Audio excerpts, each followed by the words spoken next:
হয়েছে উনি যে আমাদের বলছে ফার্মের মুরগি, এটা কোনোভাবেই ঠিকভাবে বলে নাই, এটা অনেক খারাপ হয়েছে। একজন স্টুডেন্টকে একজন শিক্ষামন্ত্রী কিভাবে বলতে পারে সে ফার্মের মুরগি, আমাদের একটু করে জ্বর এসে পড়ে। এটা তো আবারও সেই জুলাই আন্দোলনের মতো এগিয়ে যেতেছে।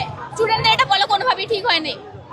আমার বাসার সামনে হাঁটু সমান পানি, আমি কালকে আধা ঘন্টা বৃষ্টিতে ভিজে আমার গলা মানে ভাঙ্গা গেছে, সেভাবে পরীক্ষা দিতে গেছি কুমিল্লা, তারপর অন্যান্য যে বরিশাল কোর্ট, নারায়ণগঞ্জ, যে গ্রাম কবলিত স্থানগুলো, এখানে হাঁটু সমান বুক সমান পানি, এবং ইভেন আমার অনেক ফ্রেন্ডরা পরীক্ষা দিতে পারে নাই। সেটার কি হবে? তাদের লাইফ কি শেষ? উনি চাইতেছে পাশের হাতটা দেখাইতে যে আমরা একটা অসুস্থ জেনারেশনে কিভাবে গণহারে পাস করতাম, গণহারে A+ পাইতাম, উনি এটা দেখাইতে চাইতেছে যে উনি আইসা আমাদের ফেল ঠেকাই দিচ্ছে, নকল ঠেকাই দিচ্ছে। উনি আসলে কোনোভাবে, উনি আসলে মেন্টালি সিক, আমি যেটা মনে করি। উনি কোনোভাবে মানে মন্ত্রী হওয়া, শিক্ষামন্ত্রী হওয়ার যোগ্যতা রাখে না আসলে। মানে একজন যেহেতু স্টুডেন্টকে বলে দিছে যে আমরা মুরগি, ফার্মের মুরগি, আমি মনে করি না উনি শিক্ষামন্ত্রী হওয়ার যোগ্যতা রাখে।